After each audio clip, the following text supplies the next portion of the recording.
Amazing, amazing. Well, hello, everyone. Thank you so much for joining our fun, organic coffee conversation. It's going to be a blast. The way that we went about this and discovering it was raw, organic conversation. We wanted to be able to help leaders, creatives, and dreamers connect, reflect, realign, and find clarity on their path forward. So, yeah, this is officially our Coffee Corner conversation. And I'm so excited to get the opportunity to connect with you, Teri. And you're just a lovely human. You do so much in the leadership space. We're both passionate of the professional and the personal growth of just individuals. And so, yeah, this is everyone's invitation to pause, pour up a cup, join with friends. And we're going to dive into the messy middle of growth and work, and something that's just been coming up in my leadership just conversations and practice too, really the art of becoming.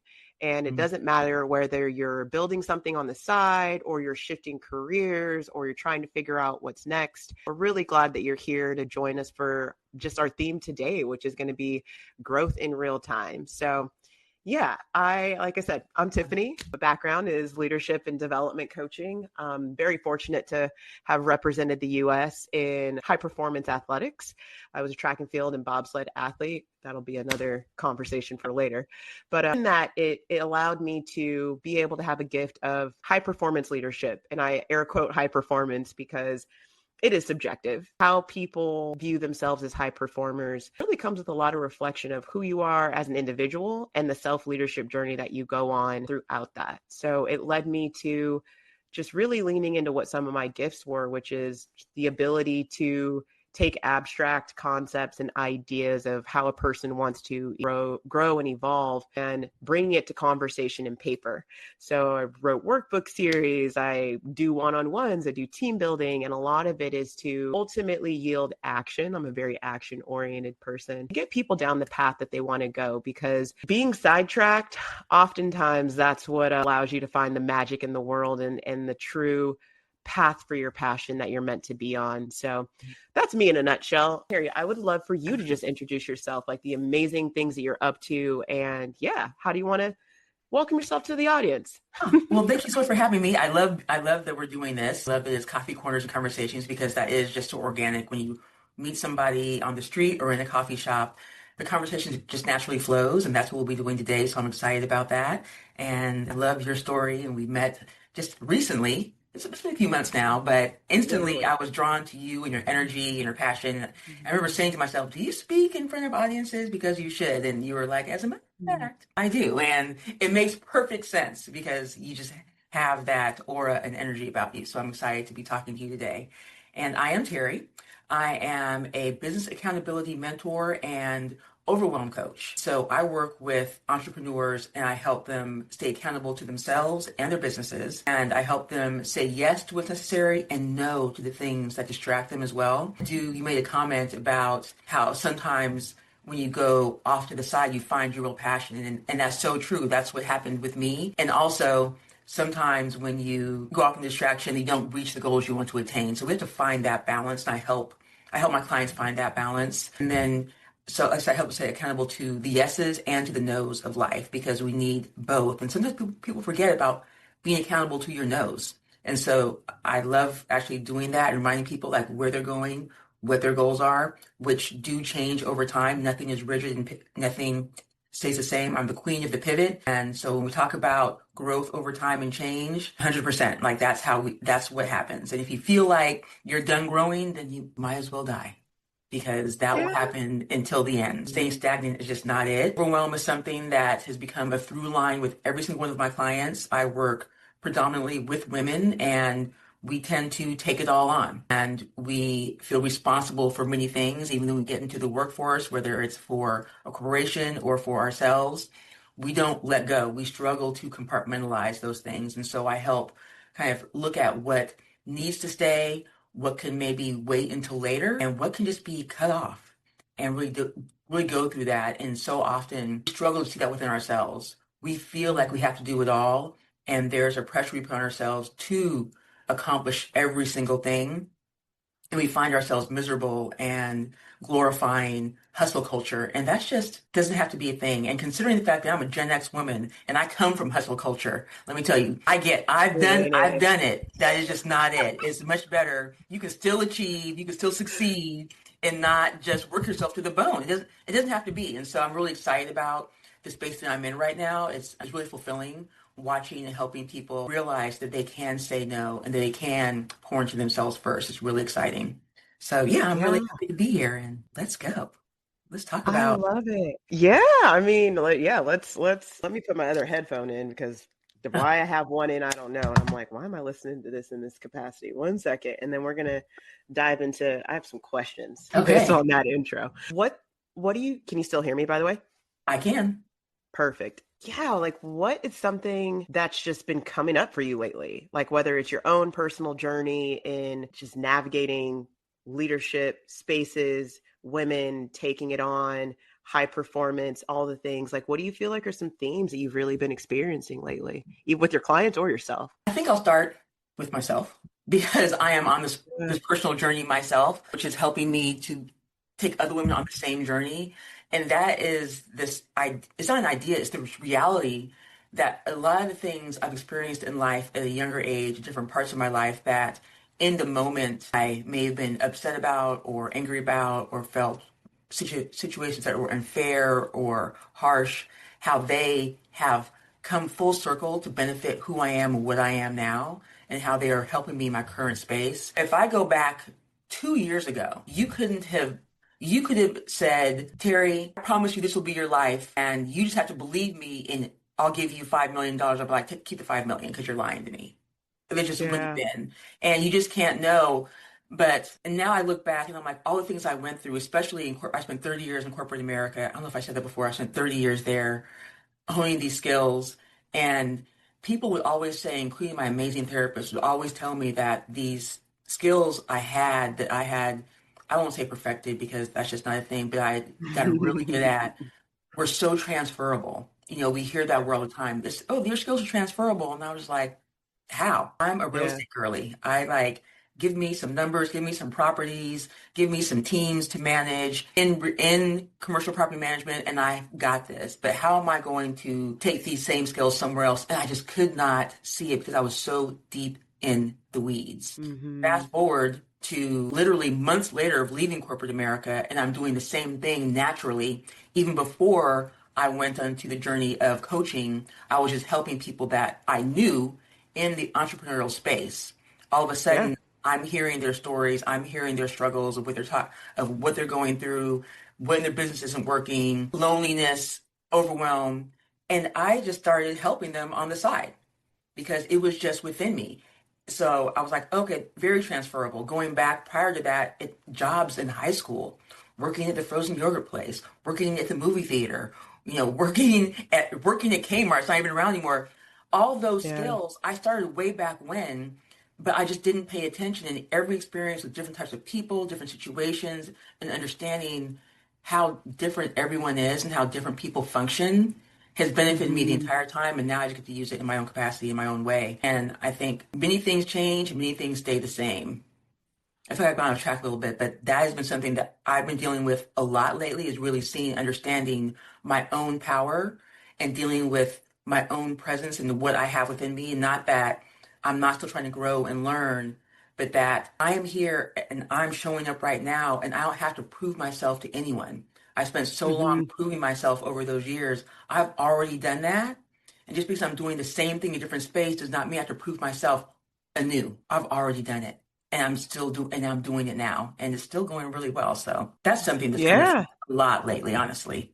A lot. No, and I think there's something so powerful in that. And I think that's what gravitated us together in the Mhm. first place is having that corporate experience where you are connected to a KPI or an OKR or a metric that is going to define your value. And even for me, like I Mhm. represented the United States of America. Like if you Yeah. didn't win a gold medal or you didn't go to the Olympics, you didn't matter. And so Yeah. it's an interesting perspective when you give 15 years of life to a flag and Yeah. everything you do is measured literally by an external audience. There's intrinsic motivation but Mm-hmm. your worth is in how you can perform. And so, even going into my corporate career, project management and operations, and doing business strategy, and I was very fortunate where I was capable of doing my job remote while also pursuing high performance athletics and elite athletics. And it showed me so much, like even being a heptathlete, which is 7 different disciplines. And I transition in between each and every single one of those individual disciplines to get an overall score at the end of 2 days. And that in itself, we talk, Mm-hmm. you hit the nail on the head about things that you've experienced that allow you to be able to transfer into what your side path is. I realized that the art of being a heptathlete, the art of me learning how to master transition, is exactly what I based my leadership practice on. Being able to help young executives, to help seasoned executives, predominantly like in the medical space, like chief medical staffs, officers, really work through the art of transitioning and what Yeah. that looks like holistically.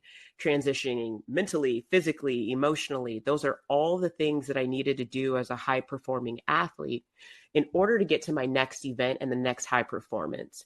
And so Mm-hmm. it teaches you sustainability. And to your point, like it took a lot of reflection for me to kind of escape the idea of, oh, I was just an athlete for the US. Like, I don't know how I'm going to matter in a corporate space. And I wouldn't trade it for the world. Like Yeah. everything that I learned from an athlete is business, from Mm-hmm. relationships to looking at a macro and a micro plan of how like people performance and experience is going to be had. And yeah, it's I think to encapsulate it, it's really looking at valuing the things that you've experienced and Mm-hmm. naming the things that you've experienced in a way that align with what you value, because you Mm-hmm. will always be rooted in that no matter where you pivot or transition to or where your sidetrack path takes you. So right now you pivoted into leadership coaching because you're just like, I have these gifts and I've spent 30 plus years honing this. Like I absolutely have value. Like no one, I don't care if I'm 90 years old. No one is about to step on a track and tell me I don't know track and field. Like I Right. know that like I know my first name. I am so confident and ingrained in that it couldn't be shaken. Someone wanted to try. And I think that is, I think our gift to people. It's being able to build that confidence for people and really like extracting and listening to them and being that accountability partner that doesn't just like hear it, but creates a plan on how they're able to kind of mirror that to themselves in a Mm-hmm. legacy. Like it's once they have it, they have it. So yeah, no, I think how you phrase that and your experience and your enoughness is so bold. And I think it's so needed, especially in the women's leadership space where Yes. we are. So yeah, thank you for just like shedding light on that. I think that's amazing. Oh, well, you're welcome. Yeah, it is important, and you touched on the value piece. And I do think we spend a lot of time placing our own value on someone else's opinions and thoughts. And it's so hard to shed that and to worry about what other people are thinking. And I think having that need for someone else to give us value will keep us playing small because we're always trying to value ourselves through someone else's eyes versus our own. And then we're dimming our own light because we're Mm-hmm. not actually doing it for us. We're going to, sometimes we spend time, I know I have definitely done that. I probably still do that sometimes, but I feel like I'm shedding that Yeah. a lot. I'm not going to sit here and act like I'm just like, I'm fully me 24/7 you're now. not I just, you're not perfect. You don't I'm have not it perfect. I together. haven't got there. I'm waiting, I'm trying, but I'm definitely more me than I have been. And I Mm, can feel it, I can see it, and it feels good because I'm not, when I do find myself worried about the thoughts of others, I do a lot of self-talk. And I say to myself, well, why does that matter? And yeah. who is this person to me? And it doesn't mean that this person is nothing, but who are they to me and my value to myself? And Mm-hmm. at the end of the day, it's nothing. And even accepting that if someone doesn't find value in me as myself, then that person is not for me in any capacity in life. And I think Yeah. that's something that many of us really struggle with is being Mm-hmm. okay, not being accepted or not being good enough in someone else's eyes. And then taking that and saying, you're not good enough is my not good enough. And that's just simply not true. Like, I know I'm a good person.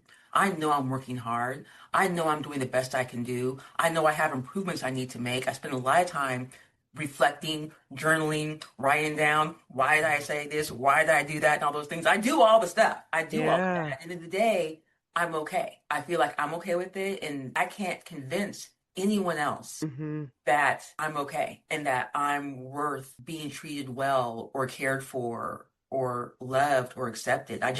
I can't. And I think we spend a lot of time doing that because, like you said, and for you, I mean, I can't imagine what you're saying is having all these eyes on you and you're, to the flag, to the people who are judging your worth and your value by what you're bringing home to them versus Yeah. you're out there just doing it and doing it great and doing it boldly. And that's your value right there, that you Yeah. are, that you exist and you're doing the thing. So that's when you said that, it really just struck me of like thinking about all the times I have worried about my value based on if somebody liked me a certain day or if my boss was moody this day or if I made a mistake that all of a sudden, I'm not worth all that I've done. Like everything I've Yeah. done accomplished in the past, it just go out the window because today you don't see me as this shining star. And it's tough. And that happens, in all areas of life. Mm-hmm. It's making me think about a lot of things, actually. Is reflect. I know. It's crazy.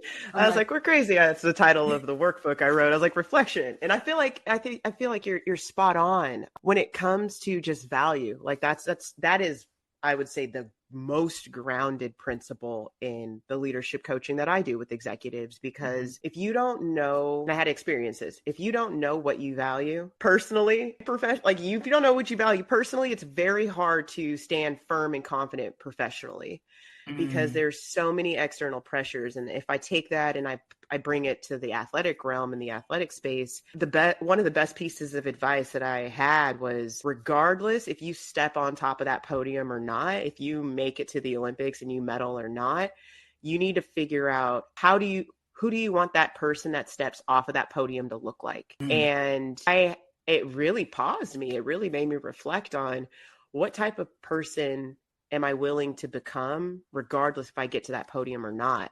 Because at the end of the day, every podium has a basement. Podium is a staircase. Like that's all it is. Every mm, staircase has a basement. And there's so many different things that I experienced in that journey and that pursuit to getting on that podium. Just like deaths in family, things that birthday parties I've missed. Like it was all a privilege to be able to not be judged for missing those things because I had this pursuit. But at the same time, like it's a very real reality to your point where it people don't see the basement that you go through. They no, just see the person that shows up. And mm, so I think it's so important, especially my undoing is my worth and my works, because I very much have been a workhorse. Like I know my values like I know my first name. Progression is one of them. I will thrive. Like I don't care what it is, personally, professionally, mentally, spiritually. I always look at how I can just be better, yeah, in all the holistic piece of who I am as a person. I always look at like authenticity. That's a pillar for value for me in mm, how I'm led by leaders and how I follow when that's the space that I'm supposed to be in, and how I lead people and how I engage in all of my like my trademarked coined ships, friendships, self ships, family ships, employee ships. I mm, always look at my value of progression. I look at authenticity, and I look at, it's like 3.5, fun freedom. It needs to be fun for me and it needs to be free. Like I know if I get in a conflict with someone or there's like rustling feathers, doesn't matter if it's corporate, leadership, coaching, whatever, it's because one of those values have been infringed upon. And yeah, so I spend a lot of time coaching people through that values identification, because if you can understand and define that, you enter into the path of self leadership, which when you mm, can get into self leadership, to your point, it doesn't matter if your boss is having a bad day. Like your value isn't tied to the external circumstances of like your ecosystem and these people. Like it's your power to hold. And so, yeah, it's a harsh reality, especially as women and women in executive positions. And I know you know this because you coach women mm, in that space alone. There's always a spotlight, and if you're a woman of totally. color, definitely is a spotlight. Yes. So yeah, it's like values are such, I think, an important piece that I get the opportunity to help kind of extract from people that I coach, Mhm. and paint that path for them in a way where they get the opportunity to have power in the journey. And yeah, it's unfortunate. Like I hate the feeling of my worth is in this person liking me, but it's a reality. We all go through it. It's a reality. And you make me think about something. I have a question and a comment because you brought up some things that really I think about just over time what life has shown me and what I've experienced myself, watching other people and things that I have moved through is how fear will come in and it won't adjust your value system, but it will, if you let it, it can, trying to find the right words here, it can let you put your values on the back burner a Mm-hmm. little bit. And not in a way, I mean, some people like, I'm not going to ever compromise who I am as a person. But Yeah. I definitely have been somebody who has, I've seen this in others, who's like, okay, maybe I need to just get along to get along because the fear of the repercussion is there. And I think a lot of times, and especially in corporate spaces, they use fear to keep you complacent and to keep you Mm-hmm. in a certain place. And they're not outwardly just like saying, you better fear me, you better do this. But they definitely dangle this thing of like, your salary, your Yeah. benefits, this cushy life and all these things. And so that if you don't fall in line, then you're at risk. And then depending Mm-hmm. on what's happening in your life, then you have this fear of losing or missing out or whatever it looks like. And you can forget going back to value, you can forget your own value Mm-hmm. and then maybe not stand up for what you want. I think about a specific time. I have a few examples, but I'll give one that it was the first time I felt like, wait a minute, what's happening here? And one of the things that I feel like is definitely not very Gen X of me, but it's definitely something that is I am collaborative. I'm not Yeah. a hierarchy person. So even when I was in these huge leadership roles and I managed teams, I just had this fundamental belief of I don't want to tell a grown person what to do. Mm-hmm. Like, who am I to tell you what to do? I'm going Yeah. to guide you, train you, teach you. You understand what your responsibilities are, and I'll hold you accountable. But I just don't feel like I should have to tell you. I should tell you what the expectations are, and you meet those expectations. Of course, I'll Mm-hmm. train and whatnot and guide, but I just have this thing of like, you can't force anybody to do anything. And I think a lot of times, Mm-hmm. especially in corporate America, that is the idea, forcing people. So I'm getting off track, but getting back to it. So I remember defending a tenant who was an underdog. And Mm-hmm. I defended this tenant because they were bringing in somebody who was a national tenant. National tenants, if audiences know, were like these big corporations. And there was a little mom and pop, and I love a mom and pop. I just Yeah. I love it. And I sat in this room and I was really upset that they were going to bring in this corporation who I knew was going to crush this mom and pop. Mm-hmm. And I stood up and I was like, this is not right.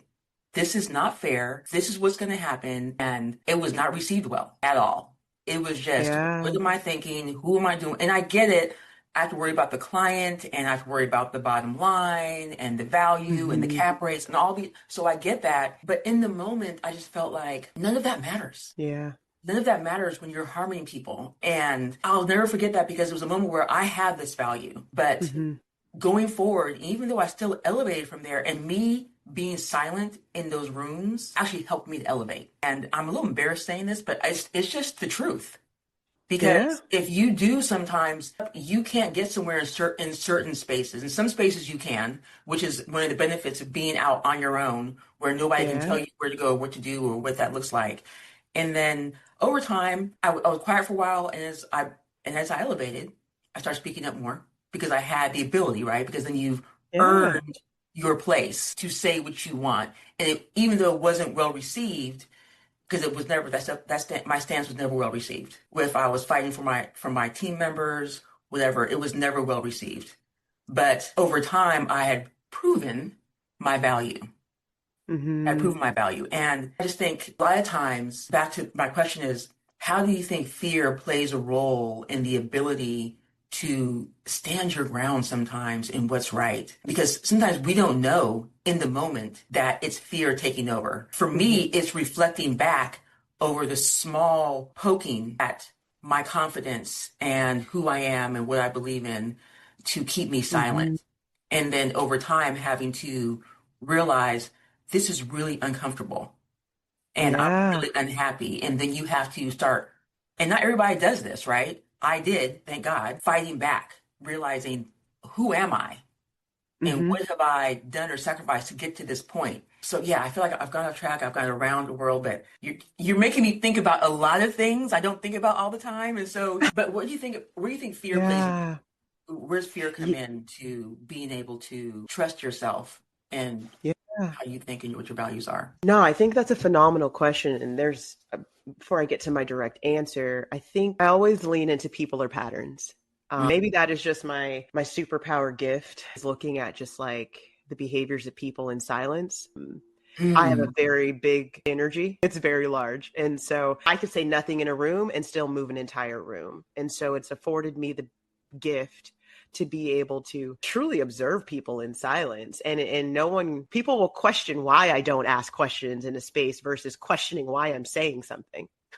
And okay. so I learned that to your mom and pop, like I will stand on mountains for people. Like I can't stand a bully. I can't stand people that have big personalities or loud voices that take advantage of people that may be like introverted or may be more internalized in their thought. Like I've really had to work in the corporate space of it not taking that personal, because it happens. You'll have Mhm. people that just triumph over conversation because they're vocal, and I'm like, that this person just needs more time to think about how they want to communicate what they need to communicate. So to summarize that, I don't like when space isn't created for people to show up in a way that allows them to be their best. And Mm, so to your point, when you talked about fear and like needing to kind of diminish your voice a little bit and like not saying anything is how you elevated yourself, then you got power and you're like, well, now I'm going to say everything. And how that plays a role in just now your evolution of how you're sitting across this computer right now. right. And it goes back to your values. Like you Hmm. started this conversation 27 minutes ago talking about how one thing that lights your soul on fire is collaboration. And then Hmm. in your description of you needing to kind of sit back behind the table and almost not say anything goes against your actual value of collaboration. And so when you Yes. were in that internal quarrel and when you felt that secondary emotion, is what we'll call it, of fear, that primary emotion came from you not being able to execute or communicate your value of collaboration. And Mm-hmm. so your question for me is like, how do you work through fear? Or how does it play a role in your own trajectory in your career? And for me, I really had to look at fear in two ways. I had to look at fear of, is the fear coming from me not leaning into my values? And normally for me, if I get like fear or angst, it's because I've tried to filter my voice, because I have this big personality and I have this big energy.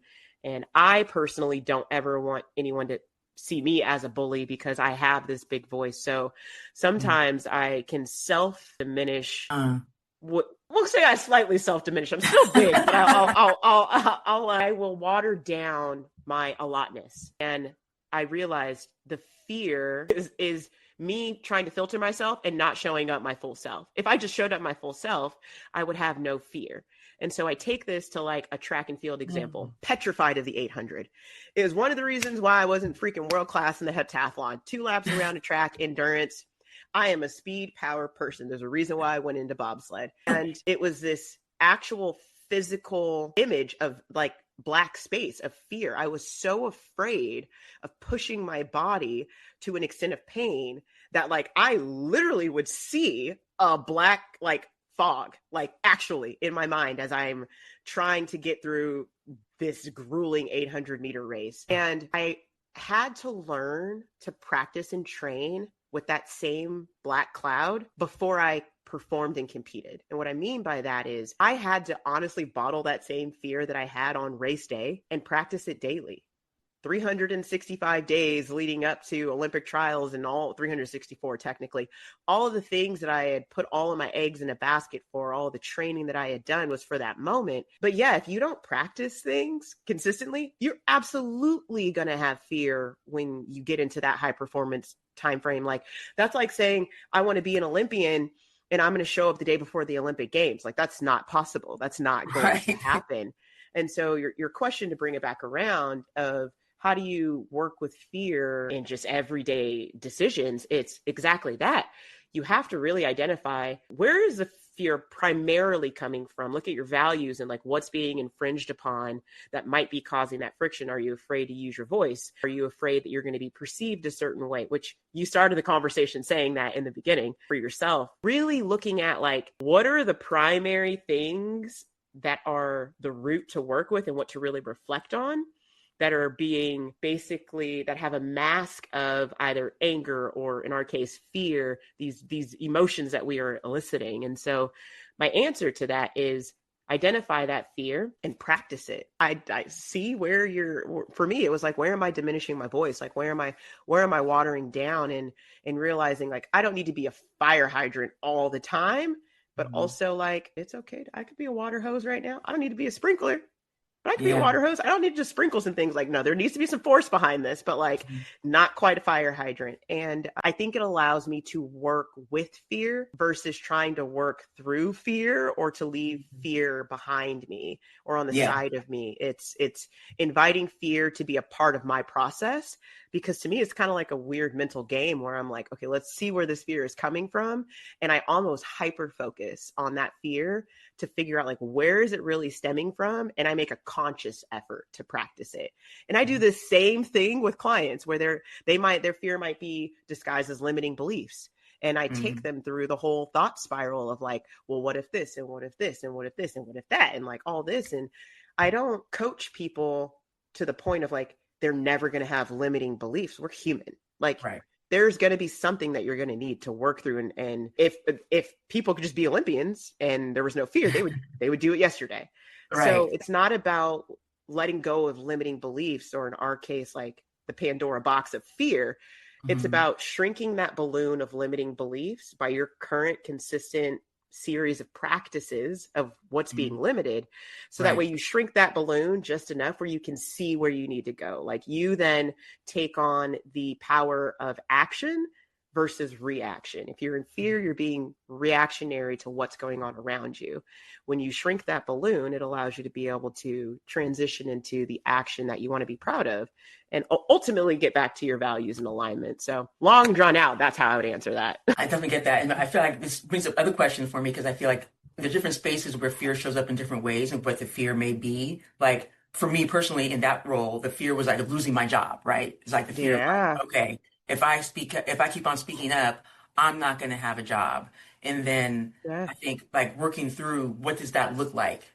And there's so much fear in losing a job and your income.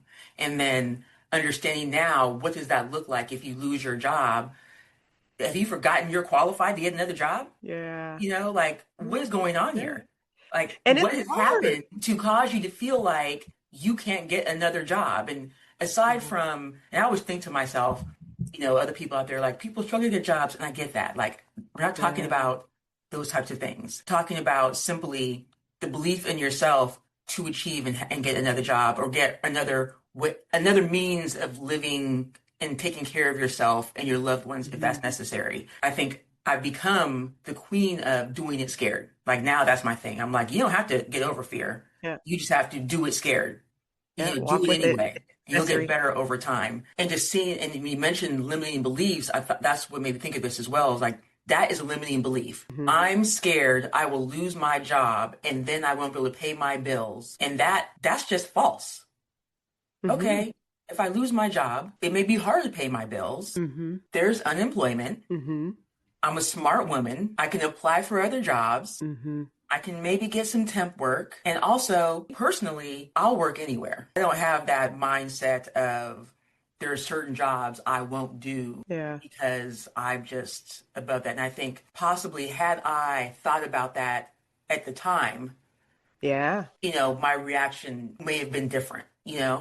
Or, I mean, it all played, and I have no regrets. At the end of the day, it all worked out. And here I am today. But I do think, you know, going back, you know, when I was much younger also, this is like way earlier in my career, where you just haven't built that confidence and whatnot. But I have never forgotten that, because it bothered me so much, and it just fundamentally changed so much about me for such a long time, because I did not have the tools to deal with that fear that was instilled in me in that conference room when I was essentially yelled at for Yeah. defending the underdog. Hmm. I went immediately into fear of speaking up. So yeah, I feel like there's so many, this is, I feel like we could have like 50 different conversations about everything that's been, We could. because there's so many things that are Uh, being brought up, and I am the queen of like going off track. But it's just there's so many things to work through with mindset issues and growth and just expansion. And I feel like we're touching on all different layers because everything is so layered. And I think that's what's hmm really coming here is like there is no one way of being and learning and growing. I think for hmm both of us, I think we've talked about this before, of like understanding the individual journey and what that looks like, and understanding that all of our journeys are different, and giving grace, understanding for that, that your Yeah. journey may be different than my journey, and neither one of those are wrong. Hmm. What's important is that we're actually on a journey and that we're not Yeah. stuck, right? Yep. Because there's some people really do get stuck at a point in their life, and Hmm. they have, for whatever reason, decided that that's just going to be it, and that's where they're going to remain. And I think that's, and relationships grow apart because of that often, because Hmm. you're not growing and you're stuck, and then it becomes difficult. And yeah, that goes back. I feel at the beginning of the conversation we were talking about that, right? Like the path, the journey, the growth, what that looks like, the transitions to where we are today, where we're going to keep on going from here, and just the importance of that. And even as I'm talking to you, even the ability and the lack of fear to even talk about the journey. Yeah. Because I think sometimes the things we've experienced, been through, maybe we're not proud of, Hmm. right? It's just kind of like, I don't, like who I am today, I am not my past. I Yeah. am not what has happened to me. I'm not my experiences. They have helped to shape me and to mold me and to help me grow and learn, but it doesn't define who I am. I define who I am, Yeah. right? I do that, and no one else does that for me. That's part of what we talked about earlier, is that no one else can give me value.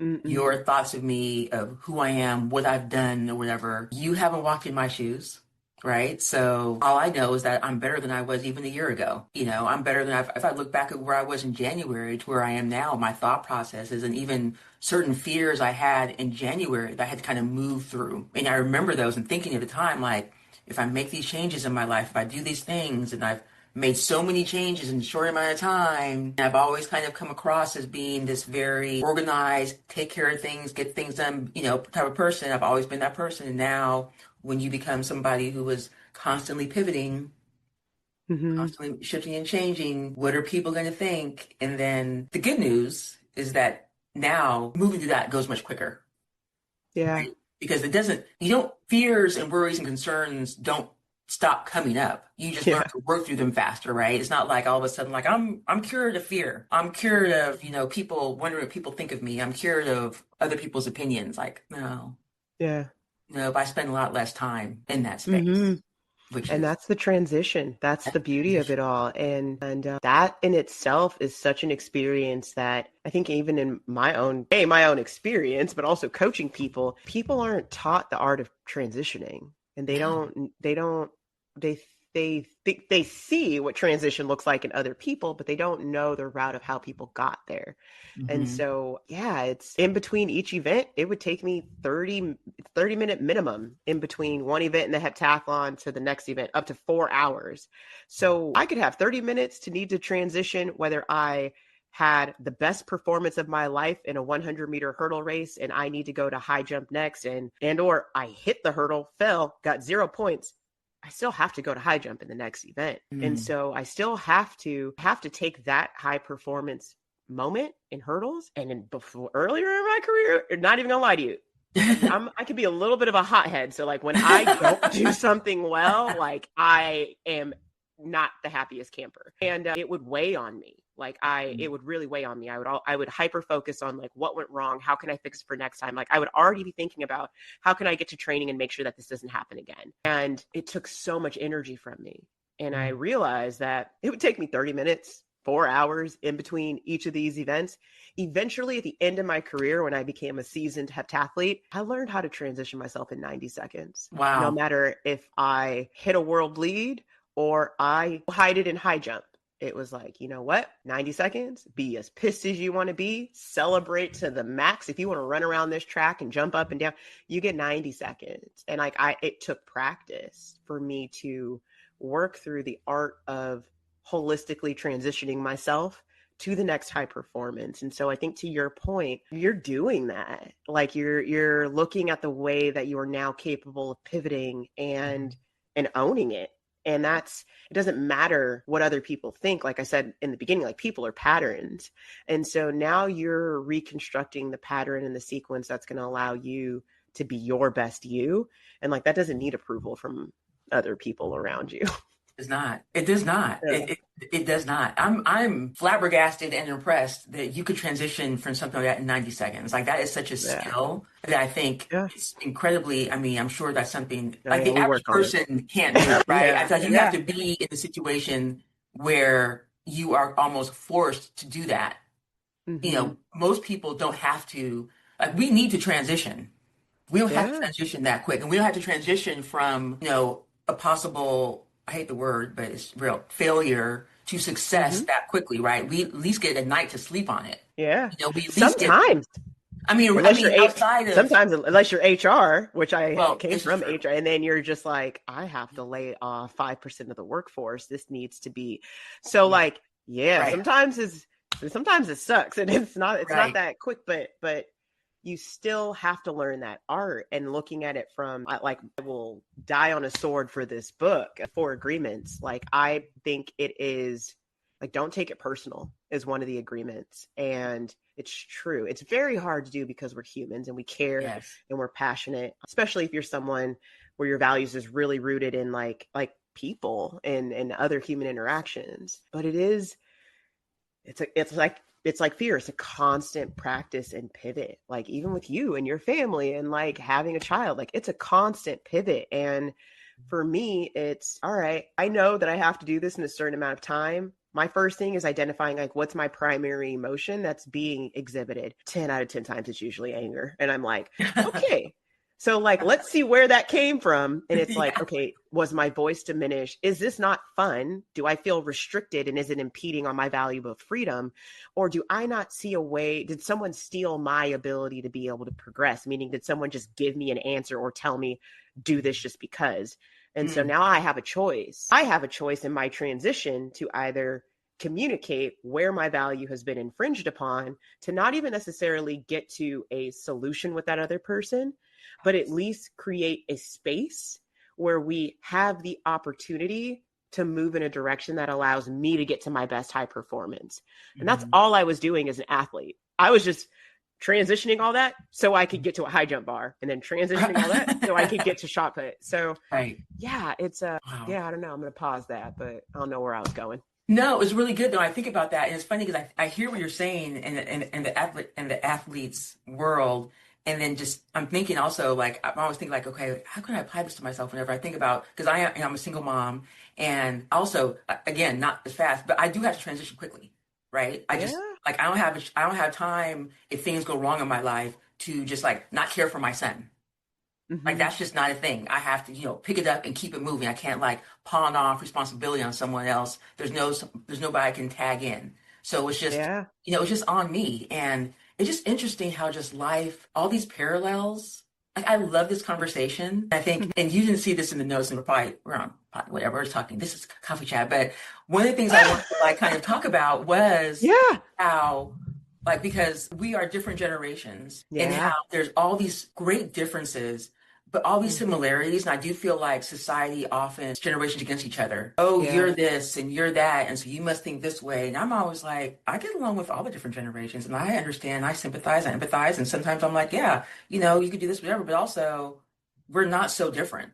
Like humans in general, we're not so, our lives and experiences are different, but we just have different situations and we figure it out on our own. And then we just kind of go around trying to do our best. And some of us do it better than others, and that's just the way it is, and I'm better at some things and someone else is better at some things. I'm really bad at some things, and that's okay. And just, I had a point I was going to make, back off, but just being able to know who you are. Oh, that's what you would say. I'm sorry. When you had said, I don't have the exact quote, but basically I think what you were talking about was the ability to have maybe conflict or disagreement with somebody else Hmm.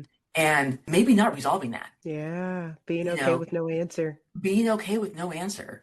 And I think Yeah. people struggle with that. And that's something I have had to learn where I'm like, I don't have to make you agree with me. And I think Hmm. we can all do better with that of being like, we don't always have to be, and some people you may have to be understood, right? There are some relationships where you're going to need understanding to move forward. But then Yeah. sometimes you just don't need that. And taking the time to figure out with each person in your life when the situation comes up, where is that need to have closure or understanding? Or because I think we spend a lot of time convincing someone, going way back to this again, of our own value, Yeah. convincing someone to see things our way. And sometimes people just don't have that capacity. You know, Yeah.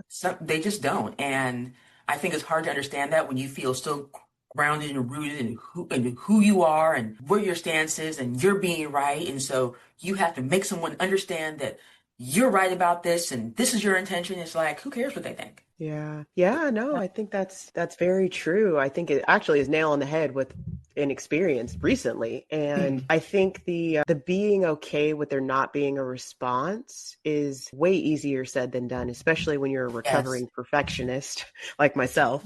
And I very much look at consideration. Consideration is learned. And I feel like I am a very considerate person just by the nature of who I am. But I also can't expect someone to give me that same consideration because I am capable of expressing that. And I think when it comes to detaching your value of needing like to explain yourself, get that value response from the person, I think the biggest thing is the difference that I've learned between like giving yourself grace and really giving yourself compassion. And Mhm. if you're looking at those two distinct differences of exercising self-compassion, it's leaving space for that person or whoever the whatever the situation is to silence like they can. You don't Their silence isn't a reflection of your worth and value, but it's how you communicate. Are you communicating like what has been impeded on for yourself? Are you willing to step into the fear and communicate whatever you're feeling in that moment? Are you willing to step in and communicate, hey, like this isn't exactly the way that I wanted to go. This is what I had hoped had happened, and I didn't quite get that. And I'm going to release this. Like I'm going to allow us to just exist in how we need to exist, and it doesn't. If anything, I am now proud of how I've shown up because I've been rooted in what I value. And so I think to answer that for you, it's not always easy, but I think it makes it a lot more easy to pivot when you don't get responses or you are forced to kind of live in the no answer, no solution zone when you show up your most authentic way in the conversation and how you've created that space. So I feel like I went in a big circle, but yeah. No, no, I totally, I mean, well, I was on that struggle with you, so I got it. But it's true. I think it's, yeah, being okay with that it's learned and it is hard. It's And daily practice too. Just because you say you're okay with it in that moment doesn't mean you're right. going to be okay with it day in and day out. Like No, no, it's not at all. And it's really it's just like making, fear. right. It's just making a Drinking. decision. It's really just making a Yeah. decision in that moment that I'm not going Mhm. to keep on going out of my way or putting of myself out for the situation when, and usually your mind knows, right? It's like, it's your Yeah. ego that's telling you to keep going, to be right, to be proven, all these things. And so you have to, but your mind's kind of like, what am I doing here? Like, Yeah. what am I doing here? Like, we know better. And just having to kind of like marry the two and saying, hey, you know what? Ego's okay. And that goes back to your own feeling of value and self-worth and just kind of knowing like, I'm okay. Am I perfect? No, but am I okay with who I am? Yes. And going back again to the people who do not get me, the people who do not see who I am, who see me as not enough for them, they're right. And that's okay. I'm not enough for you, but that's not a reflection of me. That's a Hmm. reflection of you. And I'm not going to now change myself to be enough for you. I am enough for me. And I think that's something people struggle with all the time. I have struggled with. I struggle with it a lot less now, and I think sometimes Hmm. some people who I've known for a long time kind of wonder, like, are you sure you don't really care? Yeah. I'm like, no, I've really worked through this. And it's been really hard, but I've done a lot of work to get to this point to where I can say, okay with Yeah. you not getting this. And I'm okay with me not fighting to convince you that I'm right or of who I am, wherever that looks like, you know? And I think even bringing this back even to a business realm of understanding that I'm really good at what I do. I've seen that in Yeah. my clients, but I can't help everybody either. And Yeah. so if I have a discovery call and the person doesn't feel like I'm the one for them, Mm-hmm. I'm not going to go begging for the work, right? I'm not going to do that because that's okay.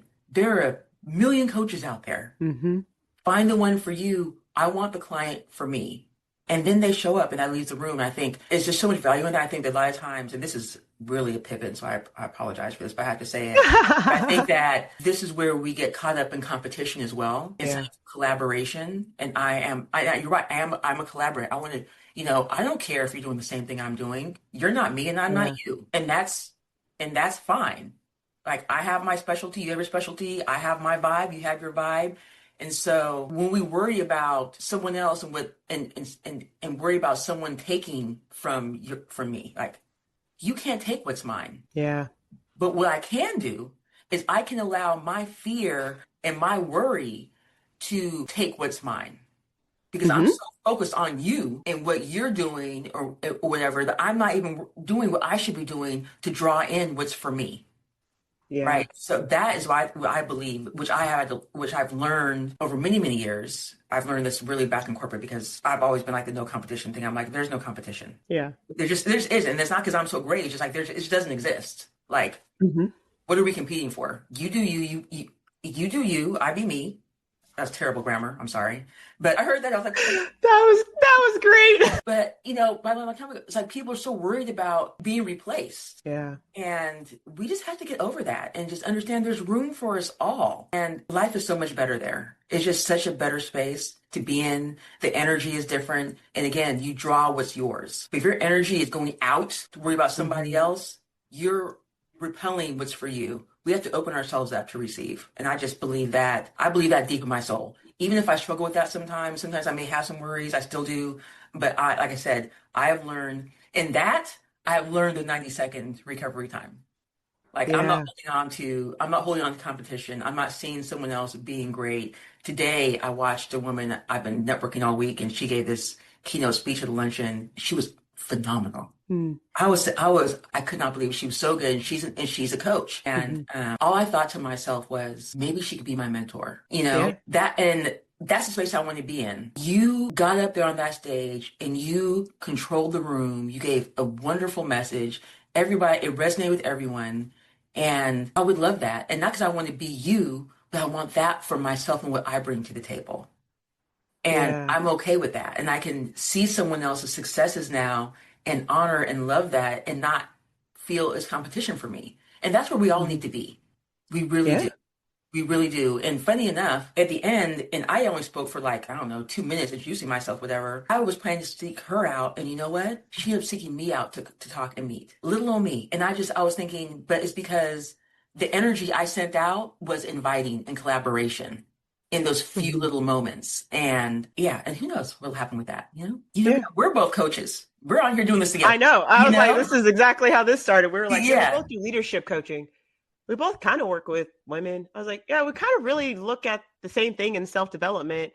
It was like, yeah, we kind of like write curriculum and things like that as well. And that's not what it was about. It was about, to your point, I'm not the coach for everyone. Like, you're not going to be the coach for everyone. And the goal that I had with this, is the conversation. And I love coffee and just like talking cool things with cool people. Yeah. But it's to allow our value to be spread in the world. Like the Mhm. people that will gravitate towards the value that we have to give will receive it. Yes. And it's okay to have two people doing the same thing in the same space because it's like art. Yeah, Yeah. there's a paintbrush and there's a canvas, but a Picasso to Rembrandt are two totally different things. They're Mhm. different mediums, the way that they go about their style. And so I think that's the creative in me. But yeah, I love it. I believe that collaboration can exist and it's about helping people. Like people will find you. They'll Yes. find us. And personally, for me, and this was like one of the questions I was sitting on is like, what is this season like taught me about the path that I'm on right now, and what's basically the season I'm sitting in and the path that I'm on. What has it shown me? And it's like, be the gracious receiver. Like I am the giver. And I love the fact that I am that way. I also understand my own boundaries and my values, but I am the giver. And I'm like, you know what? I don't need to do this all by myself. Like, why not I just ask people and give myself the opportunity to be able to graciously receive at the rate that I graciously give space and conversation and the gift of growth and the value of, like, doesn't matter if you're a seasoned executive or you're like managing your first team or you're just an individual trying to figure out your own self leadership style. I give people that space so willingly because it is literally like my passion. Like I love it. Like you reference like the woman on stage who just looked at her and you're just like, I want her to be my mentor. I think we all go through that element of our life where we see someone like truly living out their life passion. And it ends up being the visual of their life purpose that the rest of the world gives value in. And I just have been awarded the opportunity to be able to see that in someone. And it allowed me to be on the other side of this microphone and just like owning it, to your point, and the confidence of like, you don't need to do everything by your own or on your own. Collaboration can exist. And so, yeah, but with that being said, that's kind of like what this season has taught me on my path. So yeah, what has the season taught you on your path? Like, I don't want to wrap us or make us move, but yeah, what has the season taught you on your path? That's a heavy question.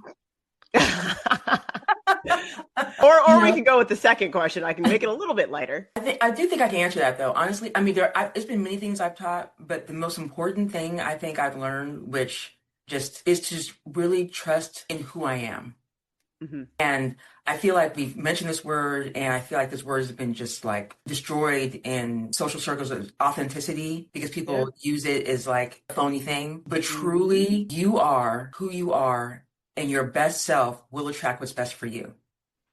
Not some other version of yourself, not some other idea of who you should be or where you should be or anything like that. Being who you are. And I know some people will say this as well, you know, like, I'm not where I want to be, and, you know, you gotta hustle harder and all these things, and just know we all have a different path. And if my path is slower than yours, it doesn't diminish who I am or what's there for me. I just have to be fully me and work hard without overwhelming myself, and trust and believe. And that is what I've learned. I don't know it all. I have no idea where this is going. Yeah. No clue. I have hopes where it may go, but even 8 months ago, no, not 8 months ago, a year ago, I would say a year ago, my idea of where I was going was very different. So maybe it's more than one thing. Be yourself and be open. Yeah. Be yourself as fully as you can. Keep being more of yourself and be open. No matter how much you think you know where you are, or you know what you're doing, or you know where you're going, be open to change. Yeah. Because we do not know what does not exist. And we close ourselves off when we try and stick to a path that maybe we shouldn't be on anymore, because the path may change. It's sidetracked for a reason. It's sidetracked for a reason. For a reason. I like that. Get sidetracked for a reason. Don't get sidetracked just because you want to get sidetracked. Get sidetracked for a reason. I could put that in a mug. Yeah. I'm pretty sure I can do that. I can make that happen. Well, yeah, I feel like we can talk for hours. We really truly can. I think we took this into. So would you say? Are you going to answer the same question? Am I going to answer the same question? Yes. I did. I feel like I started it. What season has coined your path? I think I said that. That's what I started before I asked you. I talked about seeing, like, being able to, like, own your life purpose and looking at people. So, like, the passion, like, people spend their entire life looking for, like, what do I want my passion to be in the world? And the passion is like the external validation that people see of how you show up. Or that purpose, excuse me. The purpose is the external validation of how people see when you show up.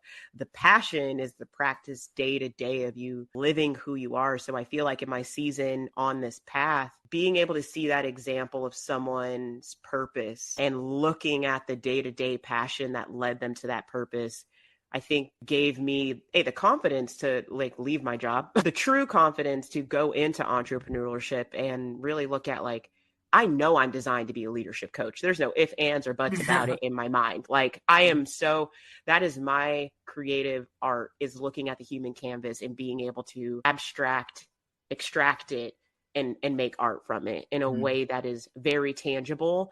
And I'm a higher achiever, very actionable. Like we're going to pull some things, but we're going to make sure that what we pull has an action plan.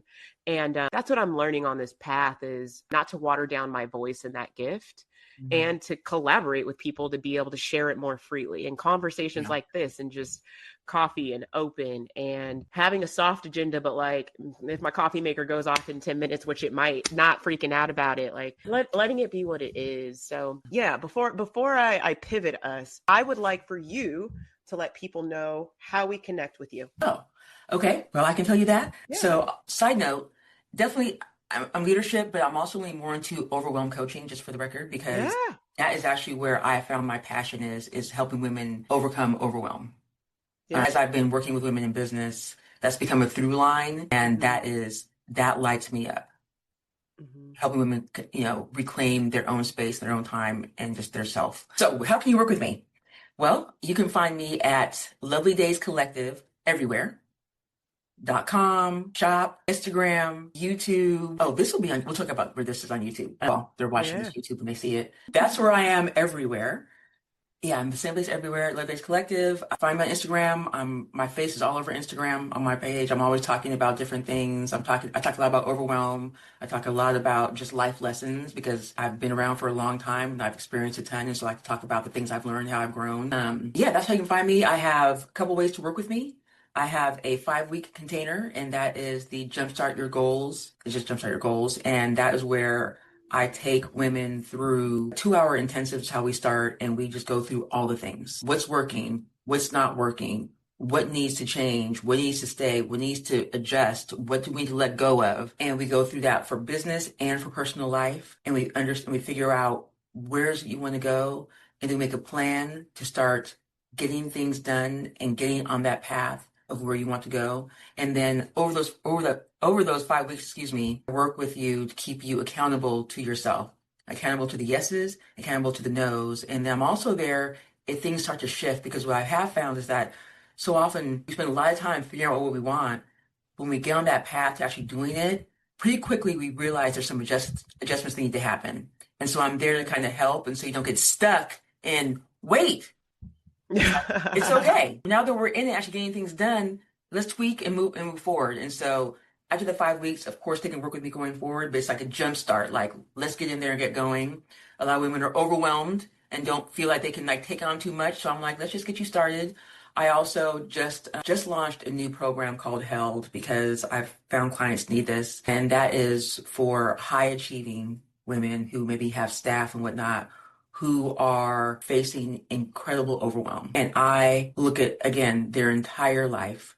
I have a 3-month or a 6-month program for this, and we figure out the same things, but in a much tighter container, where we remove that overwhelm.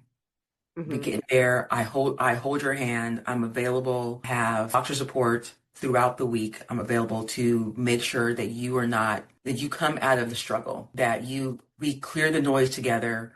We figure out how to get out of it, get your life back, get out of stress, overwhelm, depression. I'm not a psychologist, so let me just make that clear as I say that. But a lot of times it's really a matter of having someone in a safe space. Yeah. Overall, I am a safe space. That's where I come in, and I've been that my entire career. Senior people and CEOs, whatnot, I've been that, and I bring that now. I'm a safe space and a clear mind. Yeah, I love that. I love that. And I know it's all good. And no, I think that's phenomenal. And yeah, for me, if you want to connect, you can connect at Sidetrack Path on Instagram, www.sidetrackpath.com. I help self-development. I really help define the values that allow any individual to transition into their best high performance, whether it's personally or professionally, from a multitude of industries, finance, medical. I've been tech. I've been very fortunate to see a lot of C-suite spaces. And yeah, I look forward to just really looking at helping people define their values.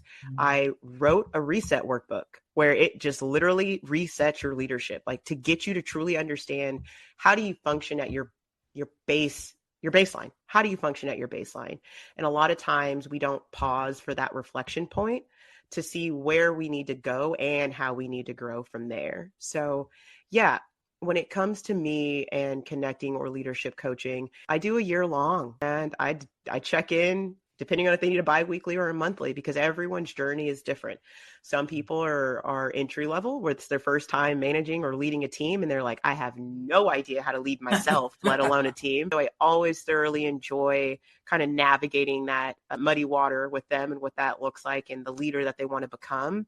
And even C-suite executives, I find so much joy in being able to go on that journey with women and men in that C-suite position, because they have so much pressure put on them of how they need to perform. And being able to really truly, like, my bread and butter is work through the reactivity points and changing them into action points. And being able to do that in the most clear, concise way and sustainable way as possible. So yeah, you can connect with me at sidetrackpath.com, look at my workbook, download the free version, and just ask us, like, if anything has popped up or anything that has resonated with anyone watching this, ask us, DM us. Like, I feel like I speak on behalf of both of us. I feel like we're pretty open and honest people. So yeah, lean into help, lean into support. And thank y'all so much for being a part of like our growth in real time conversation. Like I said, if this resonated with anyone, we told you how you can stay connected with us. We'll drop it in all of our channels, whether it's Instagram, YouTube, a written element of how you can find us. Share the episode with a teammate or a leader or someone that needs to hear it. And yeah, we thoroughly look forward to next time, and keep reflecting, keep resetting, keep trusting your own path. And it's okay if it gets a little sidetracked. It's okay. Just keep moving. Yeah. Just keep moving. Don't stop. Don't stop. Well, thank you so much, Teri. I enjoyed this conversation. And yeah, until next time. Yeah, I loved it. I love talking to you. This is great. I know we kind of went off track a little bit, but hey, that's what happens. There's lots of thoughts swirling, so I'm excited about it. Me too. Well, if you want to stop the recording, you can, or you can keep it going, whatever you want. Okay, I want to read to make sure I'm messing up. Sweet.